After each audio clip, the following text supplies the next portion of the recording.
Discrétion du spectateur conseillée. Ce que vous allez entendre est présenté uniquement à des fins éducatives et de divertissement. Le récit suivant reflète le témoignage textuel entendu devant le tribunal fédéral lors du procès très médiatisé de Sean Diddy Combs, tel que rapporté par Inner City Press. Personne dans la salle d'audience n'était préparé à entendre le témoin suivant. Lorsqu'un homme en costume bleu marine s'avança, un éclat métallique brilla sous son revers, un badge. Les murmures cessèrent.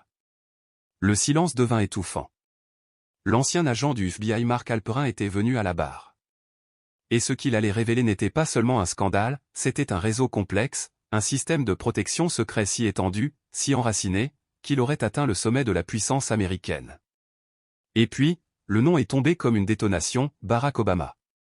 Longtemps considéré comme une icône du progrès, un symbole d'espoir, il était désormais lié, ou du moins selon le témoignage de Halperin, à des partis privés, à des grâces douteuses et à une protection politique clandestine, le tout autour de Diddy. Halperin n'a pas mâché ses mots.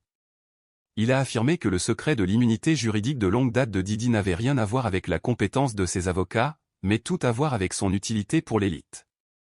À partir de là, les témoignages se sont multipliés, reliant les mondes de la politique, de la religion, du divertissement et une structure de pouvoir invisible qui aurait été en mouvement depuis les années 1990. Et juste au moment où la salle semblait incapable d'en absorber davantage, les portes à l'arrière de la salle d'audience se sont ouvertes en grinçant. Un homme entra, vêtu d'un costume sombre impeccable, une mallette noire à la main. Aucune présentation ne fut faite. Aucune accréditation ne fut annoncée. Le juge fit un léger signe de tête, rien de plus. Mais tout le monde dans la salle comprit, ce n'était pas un témoin comme les autres. C'était un homme qui opérait dans les plus profondes sphères du renseignement fédéral. Un homme dont l'habilitation éclipsait celle des journalistes, des détectives privés et même de la plupart des fonctionnaires. Il était seulement appelé agent spécial expurgé à un vétéran des unités du FBI chargé du crime organisé et de la corruption politique, dont les décennies d'opérations secrètes ne l'avaient jamais conduit devant un tribunal public. Mais aujourd'hui, il allait parler sous serment. Et il avait une cible dans sa ligne de mire, Sean Diddy Combs. L'agent s'assit, déverrouilla la mallette et déposa un dossier noir à la barre. Sans saluer le jury, ni même jeter un coup d'œil à Diddy, figé et impassible, il déclara. « Je suis Monsieur Combs et ses opérations depuis plus de 20 ans. Ce qui a changé, ce ne sont pas les preuves, mais le fait que nous sommes enfin autorisés à parler. » Le juge lui a fait signe de continuer. Selon l'agent, les premières enquêtes du FBI sur Diddy ont débuté à la fin des années 1990. Les signes avant-coureurs étaient évidents. Nous examinions des transactions défiant toute logique, des parties exclusives qui recoupaient des réseaux de trafic et des entités offshore remontant à des sociétés écrans liées à des organisations criminelles, a-t-il déclaré. Et pourtant, chaque fois que nous nous approchions, la porte nous claquait au nez. Il a cité un événement particulier survenu en 2001, une vaste opération d'infiltration internationale ciblant des activités de blanchiment d'argent liées à une branche européenne de Bad Boy Records. L'enquête avait révélé des pistes accablantes, des factures falsifiées, des comptes secrets au Luxembourg et des sociétés fantômes aux îles Vierges britanniques. Tout pointait vers l'écosystème financier de Diddy. Mais lorsqu'il a fallu obtenir des mandats d'arrêt, le feu vert n'est jamais venu. C'est à ce moment-là que j'ai compris, a déclaré l'agent d'un ton neutre. Ce n'était pas seulement un privilège de célébrité. C'était une obstruction fédérale. Des halètements parcoururent la galerie. Je ne veux pas passer pour un conspirationniste, a-t-il ajouté. Mais il ne s'agissait pas d'intimidation des policiers locaux. L'affaire venait d'en haut, des responsables de Washington. Des dossiers ont disparu. Des témoins clés ont été déplacés de manière inexplicable. Des agents ont été réaffectés sans préavis. Au début, nous avons cru à une coïncidence. Mais non.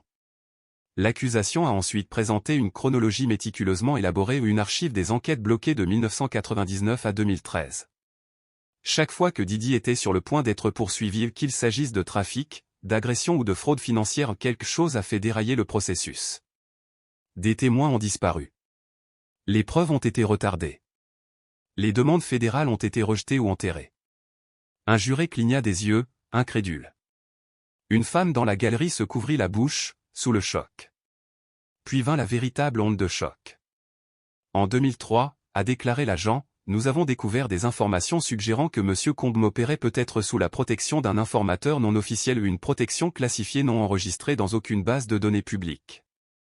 Ce niveau de protection ne peut être accordé que par une poignée de personnes.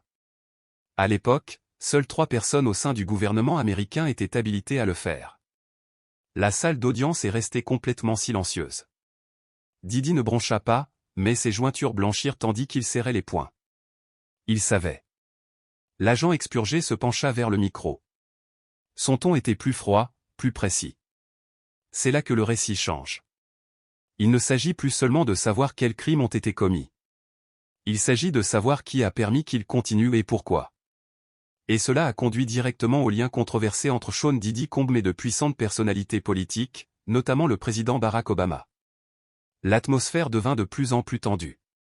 Même le juge se pencha légèrement en avant, les sourcils froncés. L'agent ouvrit le dossier noir et en sortit une pile de photos. La première, une image floue de 2005 montrant Diddy aux côtés du sénateur Obama lors d'une collecte de fonds à Chicago. La suivante, une réunion informelle de 2007 à Washington D.C., organisée par un lobbyiste de premier plan entretenant des liens étroits avec le Comité national démocrate. Diddy était enregistré sous un pseudonyme, mais la photo confirmait sa présence et il n'était pas seul. Il ne s'agissait pas de simples séances photos, a déclaré l'agent. Il s'agissait de réunions. De séances stratégiques à huis clos. Nos renseignements suggèrent que M. Combes aurait échangé des informations avec des agents politiques, leur fournissant des renseignements en échange de protection. Objection, a crié la défense, se levant en signe de protestation avant que l'agent ne puisse continuer. Mais l'accusation était prête. Elle a calmement présenté des pièces à conviction, des journaux de voyage, des métadonnées de courriel et même une note expurgée décrivant une réunion secrète de « liaison culturelle » impliquant un certain, beau et d'éminents acteurs du monde du spectacle. La voix de l'agent redactée devint dure. Voici ce que nous savons. En 2009, peu après l'arrivée au pouvoir de M. Obama, le FBI a déposé une demande d'écoute téléphonique. La cible, Sean Combs. Nous disposions d'informations fiables suggérant des communications continues entre M. Combs et plusieurs trafiquants de drogue connus, qui acheminaient de l'argent par l'intermédiaire des sociétés de production de Bad Boy. Cette demande a été rejetée. La pièce s'agita une fois de plus. Refusée par qui, a demandé le procureur. L'agent tourna la page jusqu'à la dernière page du dossier, un journal d'appel horodaté provenant d'un cabinet juridique rattaché à la Maison-Blanche. Le nom avait été masqué. Mais le timing correspondait exactement au moment où la demande d'écoute du bureau avait été mystérieusement révoquée. La discrétion du spectateur est conseillée. Ce que vous allez entendre n'est pas une fiction. Il s'agit du témoignage authentique et sans filtre du procès fédéral de Sean Diddy Combs, initialement rapporté par Inner City Press. Ce document est présenté à des fins strictement éducatives et de divertissement. Personne dans la salle d'audience n'était préparé à la suite des événements. Lorsque le témoin suivant entra, un homme vêtu d'un élégant costume bleu marine, un badge dissimulé scintillant subtilement sous son revers, un silence s'abattit sur la salle. Ce n'était pas seulement son apparence qui attirait l'attention, c'était son identité. L'ancien agent du FBI Mark Halperin venait de témoigner, et ce qu'il allait révéler allait provoquer une onde de choc au-delà de la salle d'audience. Il ne s'agissait pas simplement d'un scandale impliquant des célébrités. Selon Halperin, ce qui se cachait sous la surface était un système de protection fédérale profondément ancré qui, de manière choquante, s'étendait jusqu'à la plus haute fonction du pays. La salle d'audience retint son souffle lorsqu'Halperin prononça un nom que peu de gens pensaient entendre un jour dans ce contexte, Barack Obama. Pour beaucoup, Obama symbolisait l'espoir, le progrès et l'intégrité. Mais il était désormais soupçonné d'être lié à un réseau de faveurs clandestines faites, grâce et accords secrets tissés autour de Diddy. Le témoignage de Halperin dresse un tableau effrayant, l'immunité dont Diddy a bénéficié pendant des décennies n'était pas due à une représentation juridique de haut rang, mais à son utilité pour des personnalités influentes. Ce qui a suivi n'était pas un simple témoignage, mais une révélation. Halperin a décrit un réseau complexe entremêlant politique, religion, divertissement et une structure de pouvoir cachée, construite progressivement depuis les années 1990. La tension monta à nouveau lorsque les portes du tribunal grincèrent. Un homme en costume sombre, une mallette à la main, entra. Aucun nom ne fut prononcé. Aucun titre ne fut annoncé. Le juge hocha la tête, et cela suffisait à souligner l'importance du moment. Ce n'était pas un témoin ordinaire. C'était quelqu'un de très secret, quelqu'un qui avait agi bien loin de la portée des journalistes et des enquêteurs privés. Il n'était connu que sous un nom de code, agent spécial expurgé vétéran des divisions les plus confidentielles du FBI, crime organisé et corruption politique. Il n'avait jamais pris la parole en public. Mais aujourd'hui, il était là pour témoigner sous serment. Et son témoignage portait sur un homme, Sean Diddy Combs. L'agent s'assit, déverrouilla sa mallette et déposa un dossier noir mat à la barre des témoins. Il ne regarda pas Diddy, impassible à la table de la défense, et ne salua pas le jury. Calmement, il dit, « Je traque Monsieur Combs et son entreprise depuis plus de 20 ans. Ce n'est pas nouveau. Ce qui est nouveau, c'est que nous sommes enfin autorisés à en parler. » Avec l'accord du juge, l'agent commença à détailler un passé glaçant. Il expliqua que le FBI avait ouvert ses premières enquêtes sur Diddy dès la fin des années 1990. Les signes avant-coureurs étaient toujours là, dit-il. Des dossiers financiers qui ne collaient pas. Des événements privés fastueux qui recoupaient des réseaux de trafic connus. Des pistes financières internationales menant à des sociétés écrans frauduleuses. Chaque fois que nous nous en approchions, l'enquête était brusquement interrompue. Un cas particulièrement marquant a été celui de 2001, lors d'une opération internationale secrète de blanchiment d'argent impliquant une filiale de Bad Boy Europe. Des agents fédéraux ont découvert ce qu'ils croyaient être des preuves concluantes, comptes à l'étranger, fausses factures, sociétés écrans au Luxembourg et aux îles Bises, autant de preuves qui reliaient l'appareil financier de Diddy. Mais lorsque les agents ont demandé des mandats pour poursuivre leurs investigations, leur demande a été rejetée sans explication. C'est à ce moment-là que j'ai compris, dit l'agent d'un ton grave, que nous n'étions pas seulement confrontés à l'influence des célébrités. Nous étions confrontés à l'obstruction du gouvernement fédéral. Des halètements murmurèrent dans la galerie. Je ne dis pas ça à la légère, a poursuivi l'agent. Mais ce n'était pas seulement la police locale qui s'est dégonflée. C'était une affaire fédérale. Le problème venait d'en haut. Des documents ont disparu. Des témoins ont été discrètement relocalisés. Des agents chargés des dossiers ont été réaffectés. Ce qui semblait être une coïncidence s'est avéré être une dissimulation intentionnelle. Les procureurs ont ensuite présenté une chronologie des faits comme preuve, mettant en évidence plus d'une décennie d'enquêtes avortées, de 1999 à 2013. Dans chaque cas où Diddy était lié à de graves allégations, traite d'êtres humains, fraude financière, voire agression violente, des témoins essentiels ont disparu ou la bureaucratie a paralysé le processus. Un juré cligna des yeux, incrédule. Une femme assise derrière le bar porta la main à sa bouche. Puis, l'agent laissa échapper ce que beaucoup appelleraient plus tard de la bombe. En 2003, dit-il lentement, nous avons trouvé des raisons convaincantes de croire que M. Combs bénéficiait d'une protection d'informateur officieuse ou une protection qui ne figure dans aucun document public. Ce niveau de protection ne peut être autorisé que par une personne de très haut rang. Et à l'époque, seules 3 personnes au sein du gouvernement fédéral étaient habilitées à le faire. La salle d'audience se figea. De son siège, Diddy ne broncha pas, mais quelque chose dans son regard trahissait qu'il savait exactement qui étaient ces personnes. L'agent expurgé se pencha vers le micro. C'est là, dit-il doucement, que l'histoire prend une tournure plus sombre. Il ne s'agit pas seulement des crimes commis. Il s'agit de savoir qui les a sciemment laissés continuer. À cet instant, le silence de la salle d'audience devint pesant. Chacun tendit l'oreille pour entendre la suite. L'agent prononça à nouveau le nom, Barack Obama. Même le juge leva les yeux, son expression momentanément illisible. L'agent a sorti plusieurs photographies du dossier noir. La première montrait Diddy et le sénateur Barack Obama, ensemble, lors d'une collecte de fonds à Chicago en 2005. La suivante, datée de 2007, immortalisait une réunion privée et confidentielle à Washington, D.C., organisée par un groupe de pression étroitement lié au Comité national démocrate. Bien que Diddy apparaisse sous un pseudonyme, la photographie rendait sa présence indéniable mais il n'était pas seul. Il ne s'agissait pas de séances photos, a précisé l'agent. C'étaient des séances de stratégie. À huis clos. Nous avons des raisons de croire que M. Combs a échangé des renseignements, il a fourni des informations sur ses rivaux, divulgué des informations confidentielles à des agents de campagne et, en échange, bénéficié d'une protection. Avant qu'il ait pu terminer, la défense a explosé, objection, ont-ils crié.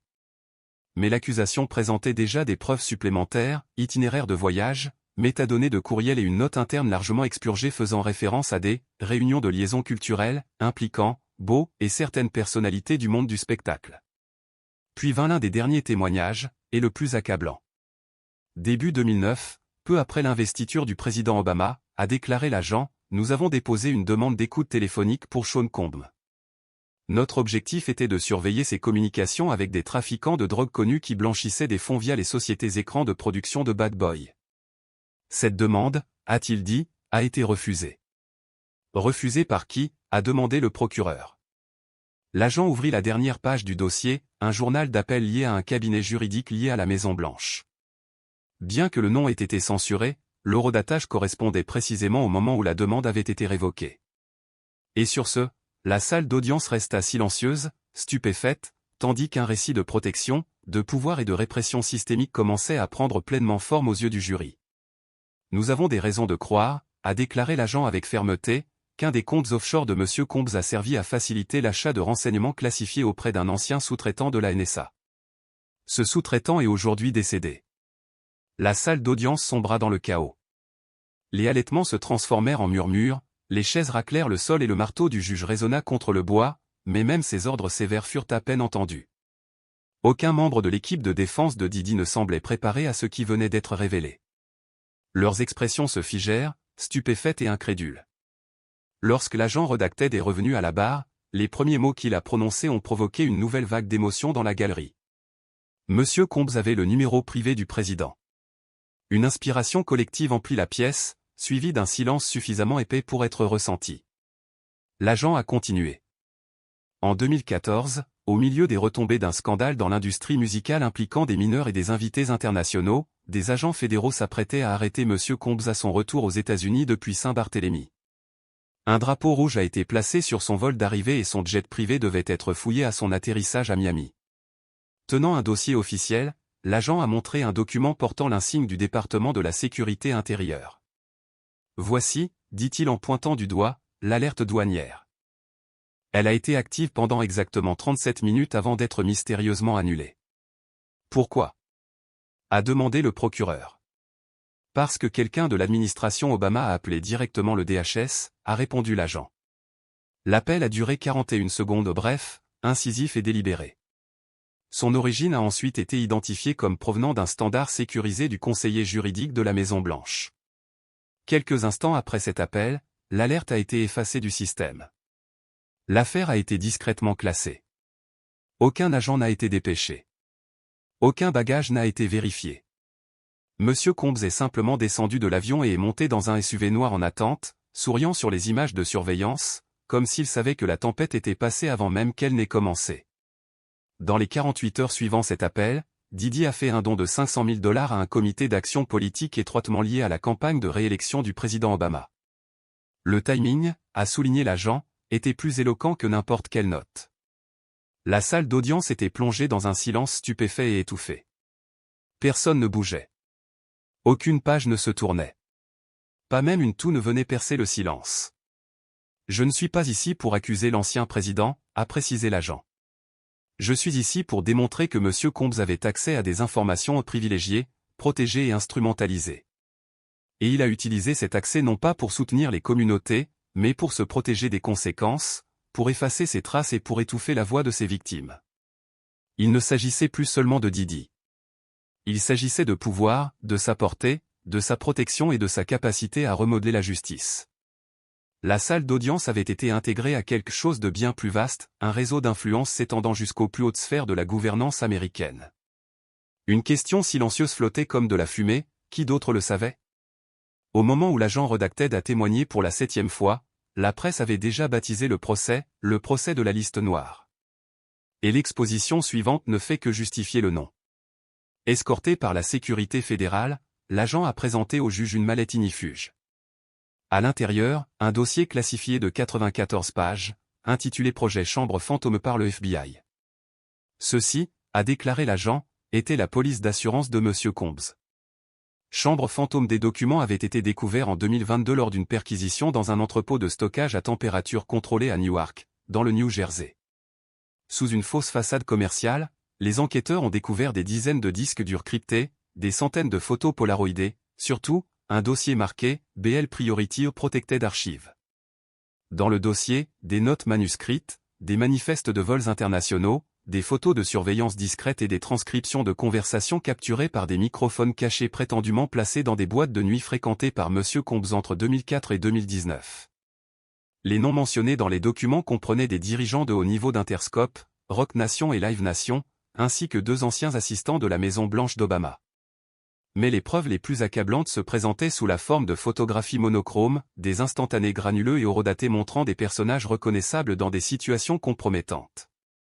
Chacune était marquée d'initiales, de métadonnées et de mots-clés tels que « effet de levier, faire taire » et « vérifier l'utilisation ». L'agent expliqua qu'il ne s'agissait pas de trophées, mais d'armes. Les archives avaient été compilées à des fins de chantage. Chaque fois qu'un artiste refusait de signer, disait-il, ou qu'une faveur d'un homme politique était requise, M. Combes invoquait l'existence d'un enregistrement, d'une photo, d'un document. Et presque systématiquement, la résistance s'effondrait. Il a fait référence à un incident survenu en 2017, au cours duquel une star montante de la pop avait refusé de se produire lors d'un gala organisé par Didi. Quelques jours plus tard, les tabloïds ont fait la une des journaux, évoquant une prétendue dépression nerveuse. Quelques semaines plus tard, elle a signé un accord avec un réseau de distribution lié à Combes. Mais ensuite est venue la phrase qui a une fois de plus brisé le calme de la salle d'audience. Beau plus RS, tout est pris en charge. Paiement confirmé. Don reçu. Bien qu'aucune confirmation officielle n'ait été apportée, les enquêteurs pensent que Beau faisait référence à Barack Obama et RS à un célèbre dirigeant d'un studio d'enregistrement.